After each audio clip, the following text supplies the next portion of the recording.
आज शाम को आकर जब YouTube खोला तो मैडम का वीडियो सबसे पहले सामने दिखाई दिया। नथिंग न्यू, मैडम के वीडियो आते रहते हैं, इसमें कोई नई बात नहीं।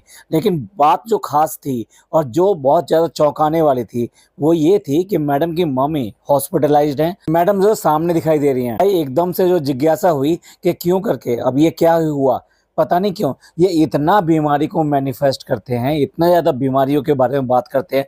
ऐसे लगता है कि इनके चारों तरफ बीमारियां ही बीमारियां हैं। बिल्कुल भी उससे बाहर निकलने की कोशिश नहीं करते, उसको अच्छे तरीके से बात नहीं करते, हमेशा ये बात करते हैं अब ऐसा होने वाला, अब ऐसा होने वाला है। मैडम की बीमारी के बारे में भी कि हम तो इन्वेस्टिगेट कर रहे हैं और कौन कौन से टेस्ट रह गए हैं। भाई मैनिफेस्ट कर रहे हो क्या कि और कौन सा ऐसा टेस्ट निकलेगा जिसमें कुछ खराबी आए। जो ये करते हैं करते रहे हैं, लेकिन देखने वाली बात ये थी, बुरा लगने वाली बात ये थी कि मैडम की मम्मी जो बेसिकली इन सब चीजों से बाहर हैं, मेरी नज़र में वो इतनी बुरी नहीं है, या ये कहिए कि मेरी नज़र में उनका किरदार बहुत ही अच्छा है। यार बोले तो कैरेक्टर इनके व्लॉग में दिखाई देता है। मुझे कोई मतलब नहीं कि उनकी पास्ट जिंदगी में क्या हुआ था, उनके फैमिली रिलेशन कैसे रहे, साथ वो अपनी पर्सनल लाइफ में क्या करती हैं। तो उनको देखा है, एक जिम्मेदार माँ की तरह देखा है। चाहे अपनी माँ को कितना ही बुरा क्यों ना बताएं, उनकी इमेज जो है एक जिम्मेदार माँ की है। और दूसरी बात ये, मैं ये मानता हूँ कि कोई भी माँ कभी भी गलत हो ही नहीं सकती, खास तौर से अपने बच्चों के लिए। अपनी पर्सनल लाइफ में हो सकता है बुरी हो, लेकिन अपने बच्चों के लिए कभी भी बुरी नहीं हो सकती। तो कोई बच्चा अगर अपनी माँ के लिए ब्लैक पैच या इस तरह की बातें कहे तो भाई बहुत शर्म की बात है। उस बच्चे की परवरिश है, क्या ही उस बच्चे की पढ़ाई है और क्या ही उसकी इमेज है। खास तौर से मैडम की बात कर रहा हूँ मैं। मैडम की बात ये बिल्कुल पसंद आने वाली बात नहीं है, जिस तरह से वो अपनी मम्मी के साथ व्यवहार करती हैं। इस तरह से उन्हें हॉस्पिटलाइज दिखाना, बेड पर दिखाना, मतलब बिल्कुल एक रियल फोटो वहां पे चिपका दिया। जबकि अभी अभी इनके पापा की तबीयत खराब हुई थी, तब जनाब ने स्ट्रिक्टली मना किया था कि मैं उनकी फोटो नहीं दिखाऊंगा जब तक कि वो प्रॉपर तरीके से ठीक नहीं हो जाते। तो मैडम भी बराबर में बैठी हुई थी। भाई क्या ही हो गया, तुमने माँ से बिल्कुल भी प्यार नहीं है, बिल्कुल भी उनकी इज्जत नहीं करती हो, बिल्कुल भी उनकी परवाह नहीं करती हो, क्यों करके डाल दिया? क्या मतलब ये भी एक ऐसा आइटम ढूंढा कि जिससे कि कुछ कमाया जा सकता है, कुछ कैश किया जा सकता है। बीमारी मैनिफेस्ट करते रहते हैं तो चलो ये हमारे घर में एक और बीमारी होगी, चलो इसको एंजॉय करते हैं। टोटली बेशर्मी वाली बात है, बदतमीजी वाली बात है, बेगरती वाली बात है। खुद जो है बीमार चल रही हैं और बीमार चलने की वजह से इनके व्लॉग आते हैं या कुछ भी आते हैं तो हम मैडम के लिए थोड़ा सॉफ्ट कॉर्नर रख के कुछ ज्यादा ऐसा बोलते नहीं है। दूसरों के लिए अपने दिल में कुछ भी रहम रखती हैं। टिंकू की वाइफ हो जो कि प्रेग्नेंट थी, तो होने के नाते जब उसको प्रेगनेंसी का चेकअप कराने के लिए गई थी तो क्यों करके अपने साथ नहीं लेके गई, क्यों करके अपने साथ वापस नहीं लेकर आई? जब उसके प्रेगनेंसी के दौर खत्म हुआ और डिलीवरी का टाइम आया तो क्यों करके एक औरत होने के नाते जब इसको अपना पति चाहिए तो उसको अपना पति नहीं चाहिए, क्यों करके नहीं भेज दिया? नहीं नहीं नहीं, ये जाएगा। आज अपनी ही मम्मी को डाल के अपना पूरा व्लॉग बनाने के लिए आ गई। मम्मी का किरदार कुछ ऐसा है कि वो पूरी तरीके से अपनी बेटी के लिए सारे टाइम खड़ी रही है, चाहे वो इसके डाइवोर्स का टाइम हो, चाहे इसके लड़ाई झगड़ों का टाइम हो, चाहे इसकी शादी कराने की बात हो, हमेशा इसकी मम्मी ने इसका साथ दिया है। शादी के बाद में भी इसने पूरी तरीके से इसका साथ दिया। यहाँ तक कि ये तो भूल ही जाती है बिल्कुल कि कोई मेरे मम्मी है, कोई मेरे पापा हैं। जब डिलीवरी का टाइम आया तब भी इसी ने आके इसकी केयर करी, जो जिसको ये कहती है ना कि मैं तो अम्मी को मम्मी से भी ज्यादा प्यार करती हूँ, या वो मुझसे उससे भी ज्यादा प्यार करती हैं। अम्मी जी ने ना तो प्रेगनेंसी के टाइम पे कुछ भी परवाह करी और ना ही प्रेगनेंसी के बाद में, ना ही अपने बच्चे की परवाह करी। बच्चा यानी कि पोते की भी कुछ परवाह नहीं करी कि उसको लालन पालन में अपना कुछ पार्ट प्ले करते हैं। इसमें कुछ मैडम का भी हाथ है। मैडम जब इतनी सख्त रहती हैं डिसिप्लिन के मामले में, अब डिसिप्लिन कह लीजिए कुछ भी कह लीजिए, कितनी बातें खुलकर सामने आई चुकी हैं कि किस तरीके से इनका व्यवहार सास के साथ में किस तरह का रहा है और लड़ाई झगड़े इनके बीच में सब कुछ होते रहे हैं। और ये हमें नहीं दिखाई देता व्लॉग के अंदर कि जब भी अम्मी आती हैं इसके व्लॉग के अंदर, यानी इसके घर में आती है, तो बिल्कुल सहज नहीं दिखाई देती, कंफर्टेबल दिखाई नहीं देती। बात करने का तरीका जो वो ठीक से नहीं होता है, बैठने का तरीका ठीक से नहीं होता है, ज़्यादा बोलती नहीं है, कुछ बात नहीं कर पाती हैं। यही अम्मी जब चालू के घर में होती हैं, चालू के साथ होती हैं, चालू के एक्टिविटीज़ के साथ में होती हैं, बाहर जाती हैं चालू के साथ में, तो बहुत ज़्यादा कंफर्टेबल दिखाई देती हैं। वहाँ पूरी तरीके से बात भी करती हैं और अपना जो तरीका है एक्सप्रेस करने का हो या कुछ भी करने का हो, वो सब नॉर्मल रहता है। क्यों करके ये फालतू के ड्रामे करती हैं कि मैंने तो अम्मी से ज्यादा अम्मी को प्यार किया या अम्मी ने मेरे को प्यार दिया है। ये अम्मी कहाँ चली गई थी जब तुम्हारा बेटा हुआ था? तब ये अम्मी कहाँ चली गई थी जब तुम्हारी प्रेगनेंसी चल रही थी, तुम्हारे पैरों में स्वेलिंग थी? इतनी एहसान फरामोश है, इनको कुछ याद नहीं रहता, कुछ याद नहीं रहता। और यही इसकी मम्मी, ये यहाँ पर आई, ना केवल प्रेगनेंसी के टाइम पे उसने हेल्प करी इनकी, उसके बाद में बच्चे के लिए तो भाई मैं ये कहूँ कि एक नैनी भी इतना नहीं करेगी, कोई इतना नहीं करेगा। एक माँ की तरह, लिटरली मैं कह रहा हूँ, एक माँ की तरह उसके बच्चे को पाल रही है वो। बुरी हर टाइम पे उसने साथ दिया। यहाँ तक कि जब ये हॉस्पिटलाइज हुई, ये बीमार हुई, तब भी उसको बच्चे की कोई परवाह नहीं थी। बच्चे के लिए कम से कम आश्वस्त थी कि बच्चा मेरी जब मम्मी के पास में है तो वो प्रॉपरली ठीक होगा। और बच्चा भी दिखाई देता है कि कितना कंफर्टेबल है अपनी नानी के साथ में। अब जब वो इतना सब करती है और करती हुई दिखाई देती है, और उसकी उम्र देखो, उसकी बीमारियां देखो, उसके बाद में भी उस बच्चे के साथ में वो घूमती फिरती रहती है, सारा दिन लगी रहती है, इवन देन गोदी में भी उठाती है, जबकि उसकी कमर शायद इतना साथ नहीं देती होगी इस उम्र में आके। उसके बाद में भी वो उसको गोदी में भी उठा के घूमती रहती है। ये सब देख के किसके दिमाग में ये इज्जत नहीं बनेगी, ये प्यार नहीं बनेगा, वो अफेक्शन नहीं बनेगा इस नानी के साथ में, इस नैनी के साथ में, कि ये कितना तरीके से अपनी बेटी को सपोर्ट करती है, अपने नाती को सपोर्ट करती है और उनको हेल्प करती है। तो मैडम ने बिल्कुल हॉस्पिटल में बैठ के, कमरे में बैठ के वहाँ पे व्लॉग बनाया, जो कि इसका हस्बैंड जो खुद बैन कर चुका था। और मैडम, आपके हस्बैंड कहाँ हैं यहाँ पर? क्यों, वो कुछ नहीं लगते क्या? इनके घर के अंदर कोई ऐसी बीमारी, कोई ऐसी बात हो जाती है तब तो वो बड़े बराबर में आके बैठते हैं। वह व्लॉग बनता है जनाब का, मैडम आके साथ में बैठती हैं। ये जनाब को पता है कि अगर मैडम को बैठाकर वो व्लॉग बनाएंगे और डिस्कशन करेंगे तो ज्यादा व्यूज आएंगे, उसका ज्यादा वेटेज होगा। जब उसकी नानी को, यानी कि उसकी सास को जरूरत पड़ी कि भाई अब उसका दामाद वहां पे होना चाहिए देखभाल के लिए, क्योंकि और कोई है कहाँ यहाँ पर, तो जनाब क्यों करके नदारत है? जनाब ने क्यों करके ये व्लॉग जो है साथ बैठ के नहीं बनाया, जैसे आज तक अपनी सारी प्रॉब्लम्स के लिए दोनों साथ बैठ के बनाते रहे हैं? क्या उनका कहीं से कोई भी फर्ज नहीं बनता है? मैडम का व्लॉग आज आया, यानी कि 17 तारीख को आया, और मैडम जो अपने उस व्लॉग में बता रही हैं ये कि 13 तारीख को हम इनको लेकर आए, यानी कल लेकर आए, यानी कि 14 तारीख को बैठकर ये अपना व्लॉग बना रही हैं। इन्होंने कहा कि कल हम लेकर आए 13 तारीख को, और उसके बाद में इन्होंने 14 तारीख का बनाया हुआ व्लॉग 17 तारीख को डाला है।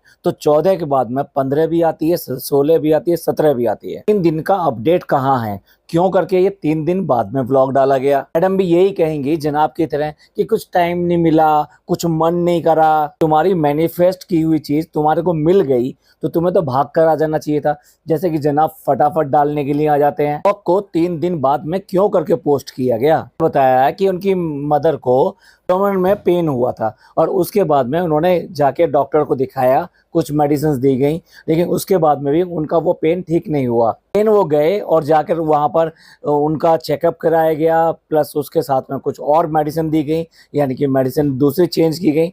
उसके बाद में भी उनको जब रिलीफ नहीं हुआ, साथ के साथ उनको वोमिटिंग होनी शुरू हो गई, तो तब इन्होंने ये सोचा कि भाई अब इनको लेके जाना चाहिए। यानी कि अब ये सोचिए, आप 13 तारीख का ये लेकर आए हॉस्पिटल में, तो 13 तारीख से पहले, यानी कि 2 दिन पहले, यानी कि आप ये समझ सकते हो 11 तारीख या 10 तारीख से इनकी तबीयत खराब होनी शुरू हुई और ये हॉस्पिटलाइज किया गया 13 को। तो मैडम जो अपनी इन्वेस्टिगेशन भी बता रही हैं कि क्यों करके ऐसा हुआ होगा। उनके अकॉर्डिंग जो मेडिसिन दी जा रही थी वो इनको सूट नहीं कर रही थी। ऐसा लगता है कि मैडम और जनाब आधे डॉक्टर तो ये हो गए हैं, कोई भी बीमारी हो, कुछ भी हो, ये इतना सब बोलने लगते हैं। और साथ साथ ये कहाँ से कि भाई ये वाला टेस्ट और कराना है, वो वाला टेस्ट और कराना है, आगे बीमारी में इसमें क्या क्या और टेस्ट हो सकते हैं। इन्होंने ये वर्ड बोले थे कि हमने डॉक्टर से कहा है। मतलब आप बताइए, ये डॉक्टर को सजेस्ट करते हैं, ये वाला डॉक्टर टेस्ट करा के देख लें इसमें क्या निकलेगा। बीमारी को भी लॉटरी खेल रहे हैं कि ये वाली लॉटरी लगा के देख लें, क्या पता इसमें निकल जाए, ये वाली लॉटरी लगा के देख लें, क्या पता इसमें निकल जाए। इसीलिए बीमारी इनके पास लौट के आ रही है। कम से कम अपनी मम्मी को तो बख्श दो। मैडम के अकॉर्डिंग बहुत ज्यादा डिटेल्ड इन्होंने इन्वेस्टिगेशन कराई है, मतलब मैडम ने कराई है। वो डॉक्टर तो बेचारे कुछ जानते नहीं है, लेकिन हाँ, मैडम ने जो है बहुत सारी डिटेल्ड इन्वेस्टिगेशन सेंटर आई है और उसके बाद में कल भी कुछ टेस्ट इनके प्लान है, लेकिन अभी तक एज सच कोई भी ऐसी सीरियस कोई ऐसी बात नहीं निकली है। थोड़ा सा मेडिसिन की वजह से है कि जो मम्मी जो मेडिसिन ले रही थी वो मेडिसिन ठीक नहीं थी और साथ साथ उनको डिहाइड्रेशन है। तो अब डिहाइड्रेशन ये कैसे हो गया, जब आपके एसी सारे के सारे रहते हैं घर और उसके बाद में भी घर में ही रहना है, कहीं बाहर आपकी आउटिंग होती नहीं है, कुछ ऐसी बाहर घूमने जाना नहीं पड़ता, सब्जी लेने भी ये लोग बाहर नहीं जाते, टाइम में डिहाइड्रेशन का समझ में नहीं आता। और मुंबई में वैसे भी अब मौसम जो है थोड़ा मॉइस्ट हो गया है, यानी कि बहुत ज़्यादा वहाँ पे मॉइस्चर है, ह्यूमिडिटी बहुत ज़्यादा हो जाती है और ऐसे में आप बाहर बहुत ज़्यादा जाते हैं तब आपकी स्वेटिंग बहुत ज़्यादा होती है। लेकिन भाई ये तो आना जाना भी नहीं है इनका, डॉक्टर तो हम है नहीं, डॉक्टर तो मैडम है, मैडम ने कहा है वो सही ही होगा। मैडम कहती हैं कि वो तो बहुत ज़्यादा एक्टिव रहती हैं, लेकिन उसके बाद में भी हमें ये हो रहा था कि उनका पेन ही कम नहीं हो रहा था, इतनी दवाइयाँ दी जा रही हैं फिर भी ऐसा क्यों नहीं हो रहा है। और मम्मी बहुत एक्टिव रहती हैं, एक्टिवनेस में तो मैडम पीछे हैं और मैडम की मम्मी इनसे कहीं आगे हैं। और सबसे बुरी बात तो ये है कि ऐसे में भी मैडम अपने लेवल को पीछे नहीं छोड़ सकी, मतलब यहाँ पर भी उन्हें अपने प्रमोशन की सबसे ज़्यादा याद आ रही है। यार तुम्हारी मम्मी जो है हॉस्पिटलाइज है, उसके बाद में भी तुम्हें अपना माल बेचने की पड़ रही है और ये शायद यही इनके जो कर्म है ना, और जो जैसा ये करती हैं ये उसी का नतीजा है कि इनकी वेबसाइट पे जो आज की डेट में जो लोग देखने के लिए जाते हैं, पूरे महीने में सिर्फ 500 लोगों ने विजिट किया है। अब आप समझ लीजिए अगर 500 बार वो विजिट हुई है वो वेबसाइट, तो उससे कितना ही माल बिका होगा। उसके बाद में भी मतलब ये जो नंबर्स हैं ये पिछले महीने से भी कम है,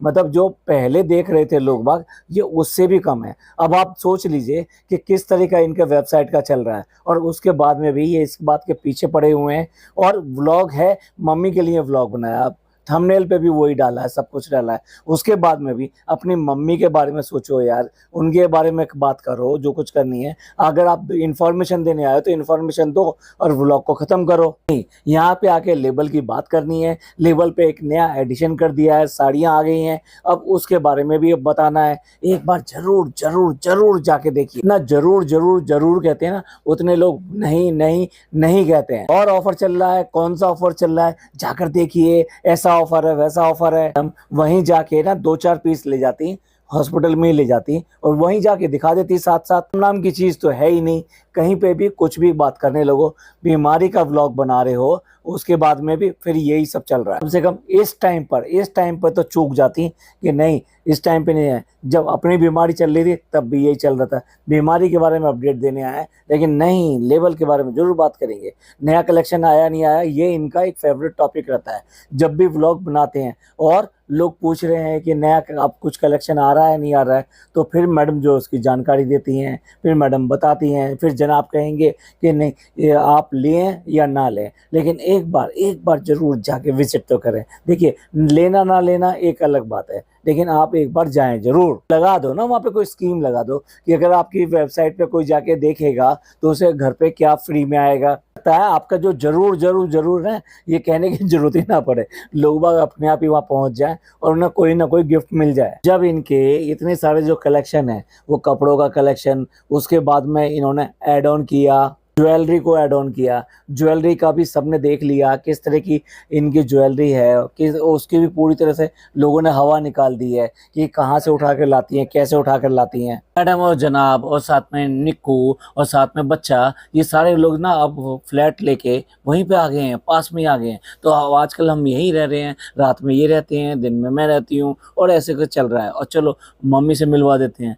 भाई सीधे सीधे उसने फेस पर दिखा दिया कि वो किस तरह से बेड पर लेटी हुई हैं, उनकी क्या हालत है। भाई मैडम जो रिक्वेस्ट कर रही हैं कि आप सब लोग जो मम्मी को बोलो कि इनको जरूर जरूर और बहुत बहुत पानी पीना है। मम्मी आपका काम होना चाहिए, अगर वो बीमार हैं, डिहाइड्रेशन हुआ है, तो उनको कितना पानी कब कब देना है, बार बार उनको पानी का देना है, किस तरह से उन्हें डिहाइड्रेशन से दूर निकालना है, ये तो भैया तुम लोगों का काम है। और इसके बाद में भी मैडम ने अब जो है यही कहा, रिक्वेस्ट करा लोगों से कि इनको बोलें, ये नहीं कहा कि इनके लिए दुआएं करें, नहीं, मम्मी के लिए दुआएं ना ना ना ना, मम्मी के लिए दुआ नहीं होंगी। दुआओं का कैटेगरी, दुआओं का जो मोहल्ला है या दुआओं का जो अपार्टमेंट है ना, वो मैडम और जनाब का है। मैडम दुआ के लिए बोल सकती हैं, जनाब दुआ के लिए बोल सकते हैं, नहीं मम्मी के लिए नहीं बोलेंगे। तो नहीं कि दुआ करने से मम्मी जो ठीक ना हो और प्रार्थना करने से ठीक हो, तो मैडम जरा प्रार्थना के लिए ही बोल देती कि आप सब लोग प्रार्थनाओं में अपने ध्यान रखें,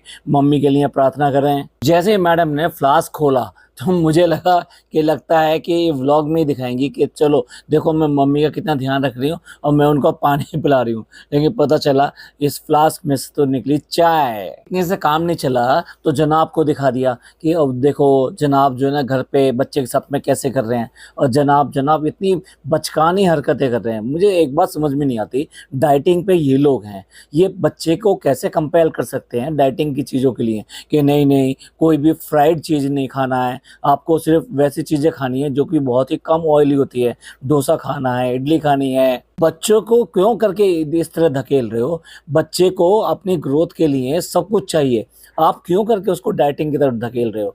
और क्यों करके दिखाना? ये ओवर एक्टिंग नहीं तो और क्या है, ये फालतू में सिर्फ और सिर्फ व्लॉग में दिखाने के लिए है कि हम कितना हेल्थ कॉन्शियस हैं। हम अपने बच्चे के साथ में भी अभी से ही वो सब चीज़ें फॉलो कर रहे हैं जो हम अपने लिए करते हैं। कभी कुछ नहीं कहता अपनी मम्मा के लिए या किसी के लिए, लेकिन ये जरूर फालतू में खुद ही मुंह में डालते हैं उसके वजन, खुद ही बोलते हैं कि आपने मम्मा को मिस किया, बोलो आई मिस यू मम्मा। या तुम मिस कर रहे हो तो तुम बोल दो, बच्चे को जबरदस्ती जुबान में क्यों डालते हो? जो बच्चा याद करता है तो साफ साफ कहता है पापा मम्मी कब आएंगी, वो इस तरह से पूछता है। इसका मतलब ये है कि वो मिस कर रहा है, वो उनको याद कर रहा है। नहीं है कि जब मिस यू चिल्लाओगे तो तभी बात आएगी कि हाँ भाई ये मिस कर रहा है। जनाब जो कहलवाते हैं वो बिल्कुल नकली लगता है, फर्जी लगता है। अच्छा वो इरिटेट हो रहा है, जिस तरह की ये जनाब बातें करते हैं, उसका एक बैग है, उस बैग में उसका कुछ सामान रखा है, वो उसको खोल रहा है तो जबरदस्ती पूछ रहे हैं ये बैग है बताओ इसमें क्या क्या रखा है। उसने आखिरकार कह दिया कि इसमें मेरी बुक्स रखी है,